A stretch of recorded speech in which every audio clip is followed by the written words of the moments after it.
네, 오늘 새벽에 함께 볼 말씀은 마태복음 17장 1절에서 8절까지 말씀 우리 같이 보겠습니다. 마태복음 17장 1절부터 8절까지 말씀 우리 같이 한 목소리로 읽겠습니다. 엿새 후에 예수께서 베드로와 야고보와 그 형제 요한을 데리시고 따로 높은 산에 올라가셨더니 그들 앞에서 변형되사 그 얼굴이 해같이 빛나며 옷이 빛과 같이 휘어졌더라. 그때에 모세와 엘리야가 예수와 더불어 말하는 것이 그들에게 보이거늘 베드로가 예수께 여쭈어 이르되 주여 우리가 여기 있는 것이 좋사오니 만일 주께서 원하시면 내가 여기서 초막셋을 짓되 하나는 주님을 위하여 하나는 모세를 위하여 하나는 엘리야를 위하여 하리이다. 말할 때에 호련히 빛난 구름이 그들을 덮으며 구름 속에서 소리가 나서 이르시되 이는 내 사랑하는 아들이요 내 기뻐하는 자니 너희는 그의 말을 들으라 하시는지라. 제자들이 듣고 엎드려 심히 두려워하니 예수께서 나와 그들에게 손을 대시며 이르시되 일어나라 두려워하지 말라 하시니 제자들이 눈을 들고 보매 오직 예수 외에는 아무도 보이지 아니하더라. 아멘. 할렐루야. 말씀 가운데 귀한 은혜가 저와 여러분에게 있기를 소망합니다. 여러분, 오늘 말씀은 변화산에 오르신 예수님에 관한 말씀입니다. 그런데 여러분, 이 말씀을 읽으면서 구약의 어느 한 장면이 떠오르지 않습니까? 시내산에 오른 모세가 하나님의 영광을 비옵는 구름으로 둘러싸인 그 시내산 꼭대기에서 하나님의 영광으로 말미암아 십계명을 받은 그러한 장면이 겹쳐집니다. 그래 놀라운 것은 예수님의 모습 자체가 얼굴이 해같이 빛나며 옷이 빛과 같이 휘어졌더라라는 이 말씀입니다. 이것은 다른 것이 아니라 예수님이 누구인지를 분명하게 보여주고 있습니다. 예수님은 하나님의 아들이시고 하나님이심을 보여주고 있는 장면입니다. 하나님의 영광 앞에 서면은 죽을 수밖에 없는 존재가 인간입니다. 그만큼 그 영광은 위대한 것이고 위엄이 있는 것이고 경외스러운 것입니다. 그 모습을 이 변화산 사건을 통해서 보여주고 있는 것이지요. 참 인간이시면서 참 하나님이신 예수 그리스도, 인간의 육신을 입고 왔지만 그는 하나님이심을 보여주는 장면이 바로 이 변화산 사건입니다.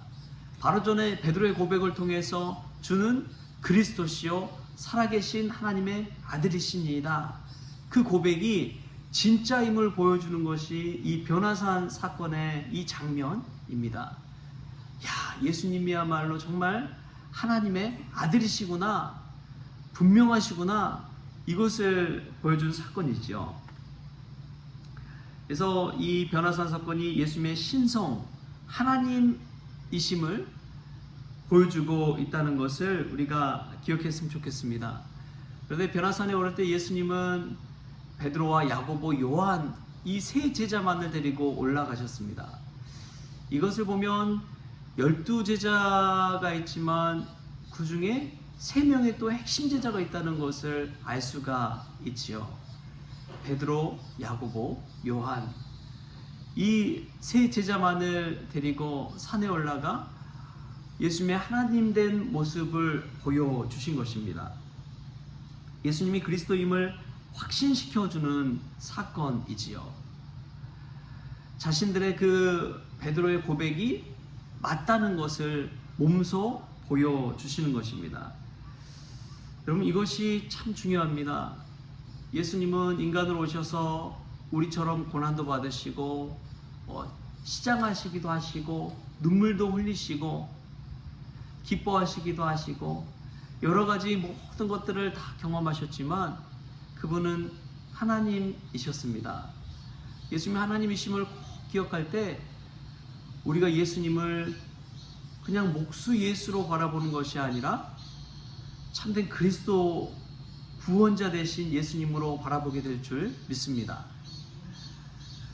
또 보면은 여기서 베드로의 반응이 나와요.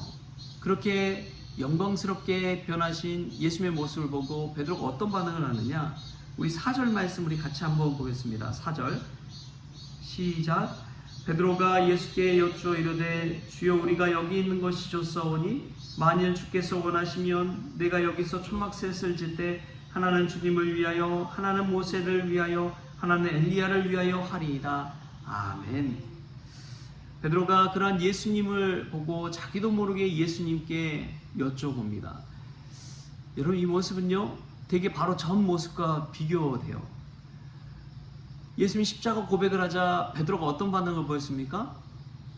항변하여서 주여 그리 마옵소서 항변하여서 막 예수님을 말리는 장면이 나옵니다. 그런데 이제는 해와 같이 빛나며 옷이 빛과 같이 휘어진 영광스러운 예수님 앞에 베드로는 예수님께 여쭈어 이릅니다. 그렇게 항변하던 모습이 아니라 여쭙는다는 것은 하나님 앞에 감히 말할 수 없는데도 불구하고 조심스럽게 물어보는 것을 뜻하지요. 베드로의 자세가 완전히 달라져 버렸어요. 하늘과 땅처럼 확 변해버렸습니다. 그리고 나서 하는 고백이 무엇이냐? 우리가 여기 있는 것이 좋사오니. 하나님을 대하는 그 자리, 하나님의 임재를 경험하는 자리가 얼마나 귀합니까? 우리가 매주일 하나님 앞에 예배하는 것은 하나님의 임재를 경험하기 위해서 나오는 것입니다. 하나님의 얼굴을 뵙기 위해서 나오는 것이죠. 그 자리가 얼마나 큰 축복의 자리, 은혜의 자리겠습니까? 그래서 베드로는 자기도 모르게 우리가 여기 있는 것이 좋사오니 라고 고백하는 것입니다. 어제 책을 읽는데 짐 콜린스라는 그런 경제학자지요. 또 경영학에 있어서 대가라고도 불리는데 그분이 이제 참 유명한 책을 썼잖아요. 좋은 기업을 넘어 위대한 기업으로 라는 그런 책을 썼는데 거기에 보면은 딱 한 가지 이 문장으로 압축해서 이야기합니다.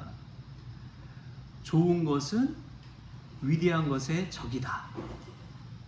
좋은 것은 위대한 것의 적이다. Good is the enemy of great 라고 그렇게 이야기합니다. 좋은 것, 그것은 위대한 것의 적이다 라고 이야기하는 것은 지금의 좋은 현상 가운데 그냥 머물러 버리면 위대한 것으로, 위대한 단계로 나아갈 수가 없다는 것을 뜻합니다. 그런데 베드로가 그 변화산상 위에서 여기 있는 것이 좋사오니 라고 고백합니다. 여러분, 지금 여러분이 머무는 삶의 자리가 굿, 좋습니까? 만족하십니까? 그렇다면 위대함으로 한 단계 나아가기는 어렵습니다. 지금 현실에 안주해 버리면 더 이상의 발전은 없습니다. 근데 베드로가 그 변화산상에서 그 산 위에서 여기 있는 것이 좋다고 고백하는 거예요. 그런데 예수님의 사명은요, 변화산상에서 있지 않았습니다. 바로 골고다 언덕 위에서 있었습니다. 산 아래로 내려와서 사람들과 만나고 고난을 당하고 십자가에 달려 죽는 것에서 예수님의 사명이 있었습니다. 그랬기 때문에 아무리 영광스러운 자리고 하나님의 임재를 체험하는 그 자리를 할지라도 예수님은 다시 그 아래로 내려가셔야 됐던 것이지요. 여러분, 크리스천도 마찬가지입니다. 매 주일만 있으면 좋겠지요. 주일에 교회에서 뭐 살았으면 좋겠지요. 그런데 하나님은 그것을 원치 않으십니다. 주일날 은혜 받았다면 세상에 나아가 은혜 받은 것을 전하고 주의 복음을 전하는 것을 기뻐하십니다. 여러분, 그 사실 꼭 기억하십시오. 가끔 보면은 기도원 가는 걸 참 좋아하시는 분들 계세요. 막 기도원에 사시는 분들도 있습니다. 거기서 숙식을 해결하면서 사시는 분들도 계세요. 그래서 참 중요한 것은 기도원 위에서의 영광스럽고 하나님의 은혜를 체험하는 것도 귀하지만 하나님은 하나님께 받은 영광과 은혜가 있다면 그것을 가지고 산 아래로 내려와서 일상 가운데 내려와서 하나님의 말씀대로 살기를 원하십니다. 만약에 베드로처럼 여기 있는 것이 조사원이었다면 우리도 절처럼 산속에 들어가 있어야 될지 몰라요. 산 높은 곳에 무슨함 해가지고 있어야 될지 몰라요. 그런다 예수님은 그런 것을 원하지 않으셨습니다. 세상으로 내려가서 산 아래로 내려가서 수많은 사람들을 살리는 십자가의 사명을 감당한 것이지요. 우리가 은혜 받았다면 은혜 받은 것에 머물지 않고 여기 있는 것이 조사원이 2단계가 아니라 예수님께서 위대한 십자가를 지며 나아가신 것처럼 great, 위대한 것을 추구하며 나아갈 수 있기를 바랍니다. 지금 단계에 머무는 것을 굿, 만족함으로 여기지 마십시오. 한 단계 더 나아가서 주님이 기뻐하시는 것을 해가는 저와 여러분이 되었으면 좋겠습니다. 그럴 때에 예수님께서 보여주신 것이 있어요. 주변에 모세도 있고 엘리야도 있잖아요. 모세는 율법의 상징이고 엘리야는 선지자의 상징입니다. 이 율법과 선지자의 완성을 이루는 분이 예수님이라는 것을 이 변화산상에서 보여주신 것이죠. 그것을 하나님께서는 내 사랑하는 아들이요 내 기뻐하는 자니 라는 음성을 통해 확증해 주십니다. 그리고 이 베드로와 제자들이 눈을 딱 떴는데 누구만 보였느냐? 오직 예수님만 보였습니다. 8절에 이렇게 나와요. 제자들이 눈을 들고 보매 오직 예수 외에는 아무도 보이지 아니하더라. 오직 누구만 보였다고요? 예수님만 보였어요. 오직 예수님만 보였어요. 여러분, 우리의 믿음의 눈을 들 때 오직 예수님만 보일 수 있길 바랍니다. 여러분 교회 다니시면서 앞에 저처럼 설교하는 목사들 있죠. 목사가 아니라 그 너머에 예수님을 볼 수 있기를 주님의 이름으로 축복합니다. 예수님을 보여야 돼요. 여러분들이 일상 가운데 내려가서 만나는 수많은 사람들 있지요. 그 사람들의 모습 속에서 누가 보여야 돼요? 오직 예수님이 보여야 됩니다. 나를 그렇게 힘들게 하는 원수와 같은 그런 사람이 있을지라도 그 사람의 모습 속에서 예수님을 발견할 줄 안다면 그의 삶은 천국 인생으로 변화될 줄 믿습니다. 너무나 남루하고 비루하고 누추해 보이는 그러한 사람일지라도 그 사람의 모습 속에서 오직 예수님의 모습이 보일 수만 있다면 우리의 인생은 완전히 달라지게 될 줄 믿습니다. 제자들이 눈을 들어보면 오직 예수님밖에 보이지 않았습니다. 여러분, 이것이 믿음이에요. 오직 예수님만 바라보며 사는 것이 믿음입니다. 그게 신앙생활하는 것입니다. 교회에 자주 왔다 갔다 하고 이게 신앙생활이 아니라 오직 예수님 바라보며 사는 인생, 그것이 우리가 매일매일 믿음으로 살아야 될 신앙생활인 줄 믿습니다. 오늘 기도하면서 돌아갔을 때 여러분 삶 가운데 오직 예수, 오직 예수, 오직 예수,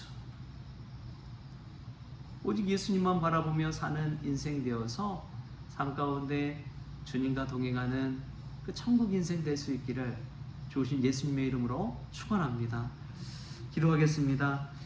하나님 아버지 감사합니다. 변화산에서 일어난 예수님의 영광스러운 변모를 보며 하나님의 위대하심, 예수님의 그리스도 되심을 인정하게 하여 주시고 예수님의 거룩한 임재를 체험했을 때 그 임재의 은혜, 임재의 체험이 얼마나 좋은지요.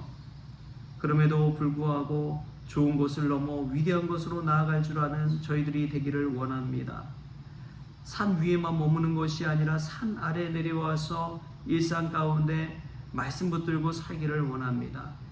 우리가 눈을 뜰 때마다 오직 예수님만 보이게 하여 주옵소서.